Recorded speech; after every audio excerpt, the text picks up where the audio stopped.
আসসালামু আলাইকুম। ইন্সপায়ারিং পৃথিবীতে সবাইকে ওয়েলকাম। আজ আমাদের টপিক হচ্ছে সেট। সেট একটা ডেটা টাইপ। সেট অনেকটা সেম, হচ্ছে গিয়ে লিস্ট এবং টাপেলের মতোই, কিন্তু এর ক্যারেক্টারিস্টিক কিছুটা ভিন্ন। Introduction to sets in Python. A set is an unordered collection of unique elements. Set হচ্ছে আনঅর্ডার্ড কালেকশন।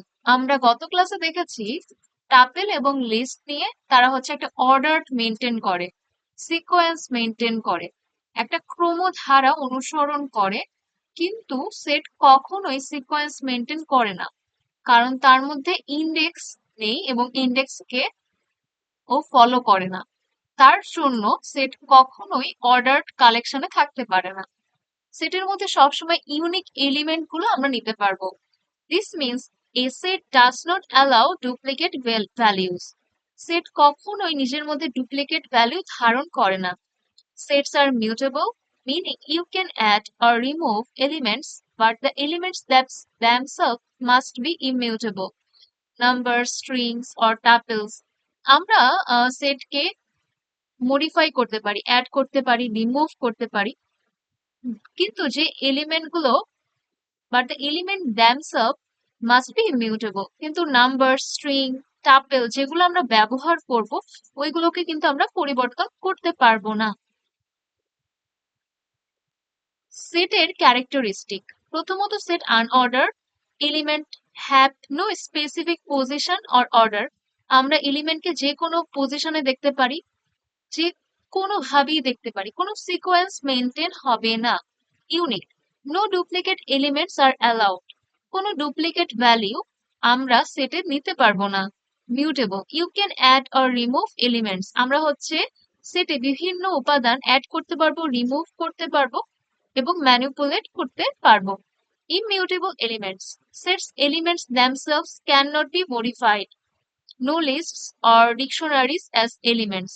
যে এলিমেন্ট গুলো হচ্ছে ইমমিউটেবল সেগুলোকে কিন্তু আমরা মডিফাই করতে পারবো না সেট দিয়েও। ওকে, আমরা পাইচার্মে চলে যাচ্ছি এবং সেট কিভাবে তৈরি করতে হয় আমরা দেখব। প্রথমে আমি একটা ভ্যারিয়েবল ক্রিয়েট করছি মাই সেট নামে। আমরা জানি ভ্যারিয়েবলের মধ্যে আমরা হচ্ছে ডেটা স্টোর করে রাখি। মাই সেট নামের একটা ভ্যারিয়েবল ক্রিয়েট করছি। এখানে অ্যাসাইনমেন্ট অপারেটর, ইকুয়াল সাইনকে অ্যাসাইনমেন্ট অপারেটর বলা হয়। এরপর আমরা ব্যবহার করব কার্লি ব্র্যাকেট অথবা সেকেন্ড ব্র্যাকেট। এটার মধ্যে আমি এলিমেন্ট গুলো নিব, 1 2 3 4, চারটা এলিমেন্ট রাখলাম। এরপর সেট তৈরি হয়ে গেল। এটা হচ্ছে সেট ডেটা টাইপ। আমরা যদি এটাকে রান করি, প্রিন্ট ফাংশনের মধ্যে আমরা এই ভ্যারিয়েবলকে প্যারামিটার হিসেবে পাস করে দেই, তাহলে আমরা দেখতে পারবো আমাদের সেট তৈরি হয়ে গেছে। এখানে আমাদের সেটকে শো করছে আউটপুট সেকশনে।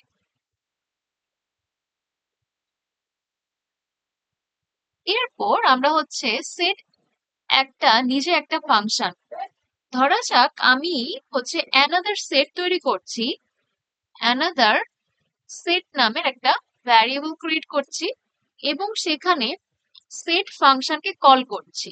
সেট একটা প্রি ডিফাইন্ড ফাংশন। আমরা এখানে একটা লিস্ট নিচ্ছি। আমরা জানি থার্ড ব্র্যাকেটের মধ্যে আমরা লিস্ট তৈরি করি। এখানে আমি 7 8 9 10 এই এলিমেন্ট গুলো রাখলাম। আমি যখন সেট ফাংশনটা ব্যবহার করছি তখন এই লিস্টটা কনভার্ট হয়ে সেটে পরিণত হয়ে গেছে। এটা অনেকটা টাইপ কাস্টিং এর মতো। এখন আমি যদি প্রিন্ট করি অ্যানাদার সেট, তাহলে আমি দেখতে পারবো যে আমাদের আরেকটা আরেকটা সেট হচ্ছে লিস্ট থেকে কনভার্ট হয়ে সেটে পরিণত হয়ে গেছে। এখানে আমরা একটা টাইপ কাস্টিং করলাম, আমরা লিস্ট থেকে কনভার্ট করে সেট ফাংশনের মাধ্যমে। এটা একটা প্রি ডিফাইন্ড মেথড, এটাকে বলা হয় সেট ফাংশন। এরকম প্রত্যেকটা ডেটা টাইপের আলাদা আলাদা প্রি ডিফাইন্ড মেথড আছে যার মাধ্যমে আমরা টাইপ কাস্টিং করতে পারবো। এরপর সেটে কিছু মেথড আছে কমন, আমরা ওইগুলো দেখবো। আমি একটা সেট তৈরি করছি মাই সেট নামে আরেকটা ভ্যারিয়েবল ক্রিয়েট করলাম, এখানে কার্লি ব্র্যাকেট ব্যবহার করলাম, এখানে আমি ইভেন নাম্বার গুলো রাখছি, জোড় সংখ্যার গুলো রাখছি, এবং আমি এই সেট থেকে কোনো একটা এলিমেন্ট অ্যাড করতে পারবো অথবা ডিলিট করতে পারবো। তার জন্য আমার ওই ভ্যারিয়েবলটাকে প্রথম লিখতে হবে, ডট দিতে হবে, মানে হচ্ছে আমি ওই ভ্যারিয়েবলটাকে অ্যাক্সেস করছি। এরপর আমরা অ্যাড ফাংশন ব্যবহার করব, এটা একটা প্রি ডিফাইন্ড ফাংশন। ধরা যাক আমি এখানে 12 অ্যাড করতে চাচ্ছি, আমি এখানে লিখবো আমি 12 অ্যাড করতে চাচ্ছি। এরপর আমি প্রিন্ট করব ওই স্পেসিফিক ভ্যারিয়েবলকে যেটা আমরা তৈরি করে রেখেছি এবং অ্যাক্সেস করেছি। এন্টার। এরপর আমি যদি রান দিই, আমরা দেখবো 12 হচ্ছে আমাদের সেটে অ্যাড হয়ে গেছে, যেটা প্রথমে ছিল না। এইভাবে আমরা অ্যাড ফাংশন ব্যবহার করে যে কোনো এলিমেন্ট সেটে অ্যাড করতে পারি। তাই সেট হচ্ছে মিউটেবল ডেটা টাইপ, যা হচ্ছে পরিবর্তন করা পসিবল। এরপর আমরা কিভাবে হচ্ছে ডিলিট করব? সেটে আমরা দুই ভাবে ডিলিট করতে পারি, একটা হচ্ছে রিমুভ ফাংশনের মাধ্যমে, আরেকটা হচ্ছে ডিসকার্ড ফাংশনের মাধ্যমে। আমরা যদি রিমুভ ফাংশন ব্যবহার করি এবং ওই এলিমেন্টটা যদি আমাদের সেটের মধ্যে না থাকে, তাহলে এরর শো করবে। অ্যাট দ্য সেম কেস যদি আমরা ডিসকার্ড ফাংশন ব্যবহার করি এবং ওই এলিমেন্টটা যদি নাও থাকে, তাও হচ্ছে আমাদের এরর শো করবে না। তাই অনেক ক্ষেত্রে ডিসকার্ড ফাংশন ব্যবহার করা আমাদের জন্য সহজ বলা যায়। আমি যদি এখানে মাই সেট ভ্যারিয়েবলটা নিই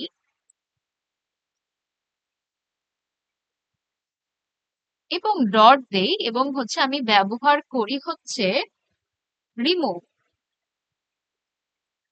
যেটা একটা প্রি ডিফাইন্ড ফাংশন, এবং আমি এখানে ওকে বলে দেই আমি 6 কে হচ্ছে রিমুভ করতে চাচ্ছি।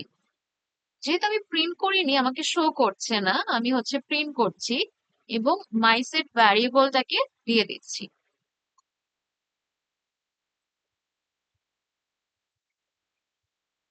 এখানে আমাকে 6 কে রিমুভ করেও দিচ্ছে, কিন্তু আমি যদি এমন কোনো ভ্যালিউ নেই যেটা হচ্ছে সেটের মধ্যে নেই, ধরা যাক আমি 14 নিচ্ছি, তখন ও একটা এরর শো করবে। কি এরর? 14। কিন্তু একই কেস আমি যদি ডিসকার্ড ব্যবহার করি, ডিসকার্ড ফাংশন ব্যবহার করি, তাহলে আমাকে কোনো এরর শো করবে না, এটাও ব্যালেন্স করতে পারে। আমি যদি ডিসকার্ড ব্যবহার করি, ও হচ্ছে ওই ভ্যালিউটাকে প্রিন্ট করে দিবে কোনো ইন্টারাপশন ছাড়াই। তো অনেক ক্ষেত্রে ডিসকার্ড ব্যবহার করা আমাদের জন্য সুবিধাজনক, কারণ অনেক সময় সেটের মধ্যে ওই উপাদানটা নাও থাকতে পারে যেটা আমরা ডিলিট করতে চাচ্ছি অথবা বাদ দিতে চাচ্ছি। আমি এখানে যদি 6 দিয়ে দেই, তাহলে আমাদের 6ও ডিলিট করে দিবে। ডিসকার্ড এবং হচ্ছে রিমুভ ফাংশন দুটোই আমরা ডিলিট করার ক্ষেত্রে ব্যবহার করতে পারি। দুটোই একই কাজ করে, শুধুমাত্র ডিফারেন্সেসটা হলো ডিসকার্ড হচ্ছে এরর শো করে না, কিন্তু রিমুভ ফাংশন যদি ওই এলিমেন্টটাকে না খুঁজে পায়, সেই ক্ষেত্রে কি এরর শো করে। এরপর আমরা দেখব যে সেটের কিছু অপারেশন আছে। আমরা স্লাইডে চলে যাচ্ছি। সেটের অপারেশন প্রথম হচ্ছে ইউনিয়ন। ইউনিয়ন হচ্ছে এভাবে আমরা লিখতে পারি, অথবা ইউনিয়ন ফাংশন ব্যবহার করতে পারি। Combines elements from two sets removing duplicates. যদি এমন হয় আমরা দুইটা সেটের উপাদানগুলোকে কম্বাইন করে দেখতে চাই, সেক্ষেত্রে ওইটাকে বলা হয় ইউনিয়ন। ইউনিয়ন সবসময় হচ্ছে ডুপ্লিকেট গুলোকে রিমুভ করে দিবে। আরেকটা হচ্ছে ইন্টারসেকশন। ইন্টারসেকশন মানে হচ্ছে কমন নেয়া, Returns common element in both sets. দুইটা সেট নিলাম, এই দুইটা সেটের মধ্যে যে এলিমেন্টটা কমন দুইটার মধ্যেই আছে, সেটাকেও হচ্ছে নিবে, এটাকে বলা হয় ইন্টারসেকশন। এরপর আছে differences. Returns element in the first set but not in the second. First থেকে সেকেন্ডটা বাদ দিয়ে দেওয়াকে বলা হয় ডিফারেন্স। তখন আমরা ডিফারেন্স ফাংশন ব্যবহার করতে পারি, অথবা মাইনাস চিহ্ন অথবা হাইফেন যেই আমাদের সিম্বলটা আছে ওটা ব্যবহার করতে পারি। এরপর হচ্ছে symmetric difference. Returns elements in either of the sets but not in both. Symmetric ডিফারেন্সটা হচ্ছে দুইটা সেটের মধ্যে যে ইউনিক ভ্যালিউ গুলো আছে সেগুলোকে প্রিন্ট করে, যেগুলো হচ্ছে সেম হয়ে যাবে অথবা হচ্ছে কমন হয়ে যাবে, ইন্টারসেকশনটাকে ওরা বাদ দিয়ে দেয়।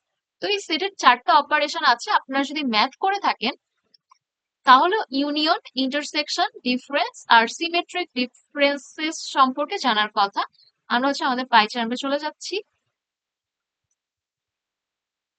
আমরা এখন একটা ভ্যারিয়েবল ক্রিয়েট করব এবং 4টা মেথডকে, ফাংশনকে দেখবো সে কিভাবে কাজ করে। তো আমি সবগুলাকে কেটে দিচ্ছি। আমি সেট ওয়ান নামের একটা ভ্যারিয়েবল ক্রিয়েট করছি, এখানে আমি রাখছি হচ্ছে 1 2 3। সেট টু নামে আরেকটা ভ্যারিয়েবল ক্রিয়েট করে সেখানে সেট তৈরি করছি, সেখানে রাখছি 3 4 5। প্রথমে আমরা করব হচ্ছে ইউনিয়ন।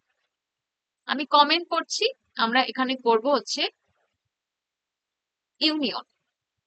তার জন্য আমি করব প্রিন্ট লিখবো এবং এখানে দিব সেট ওয়ান, এরপর এই লম্বা হচ্ছে সিম্বলটা, এরপর হচ্ছে সেট টু, এটার মাধ্যমে ইউনিয়ন হয়ে যাবে। মানে হচ্ছে শুধুমাত্র ডুপ্লিকেট গুলো ছাড়া 1 2 3, 3 দুইবার আছে, 3 ও একবার প্রিন্ট করবে, এছাড়া ও সবগুলো হচ্ছে কম্বাইন করে আমাদের দেখাবে। 1 2 3 4 5 শুধুমাত্র ডুপ্লিকেট গুলোকে বাদ দিয়ে দিয়েছে আর সেট টুকে কম্বাইন করে ফেলেছে, এটাকে বলা হয় ইউনিয়ন। এরপর আমরা করব হচ্ছে ইন্টারসেকশন। ইন্টারসেকশন হচ্ছে কমন নেয়, মানে হচ্ছে সেম ভ্যালিউ দুইটার মধ্যে যা যা আছে সেটাও বের করবে। আমি যদি লিখি print set one and set two, সেই ক্ষেত্রে ও যে ইন্টারসেকশন করবে 1 2 3 3 4 5। সুতরাং দুইটা সেটের মধ্যে কমন অংশ হচ্ছে 3। সুতরাং ইন্টারসেকশনে আমাদের রেজাল্ট শো করবে শুধুমাত্র 3। আমি যদি রান করি তাহলে আমরা দেখতে পারবো শুধুমাত্র 3 কে ও ইন্টারসেকশন করে নিয়ে এলো। ইন্টারসেকশনে কমন এলিমেন্টটা প্রিন্ট হয়। ইন্টারসেকশনটা আমরা দেখলাম। এরপর আমরা দেখব ডিফারেন্সেস।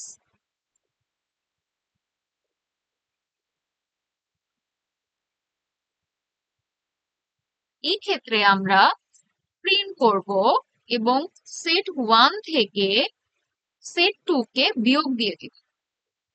মানে সেট ওয়ান এলিমেন্ট গুলো থাকবে কিন্তু সেট টু এর এলিমেন্ট গুলো সেট ওয়ান থেকে ডিলিট হয়ে যাবে। যেমন 1 2 3 থাকবে কিন্তু 1 2 3 এর মধ্যে যদি সেট টু এর মতো সেম কোনো এলিমেন্ট থাকে, যেমন 3 আছে, সেক্ষেত্রে 3টাও ডিলিট করে দিবে। আমি যদি এখন রান করি তাহলে আমি দেখতে পারবো শুধুমাত্র 1 আর 2 আছে, শুধুমাত্র সেট ওয়ান এর ইউনিক এলিমেন্ট গুলো ডিফারেন্সেস এর ক্ষেত্রে থাকবে। এরপর আমরা আরেকটা অপারেশন দেখব, সেটা হচ্ছে গিয়ে সিমেট্রিক ডিফারেন্সেস। একটা আমরা লিখতে পারি সিমেট্রিক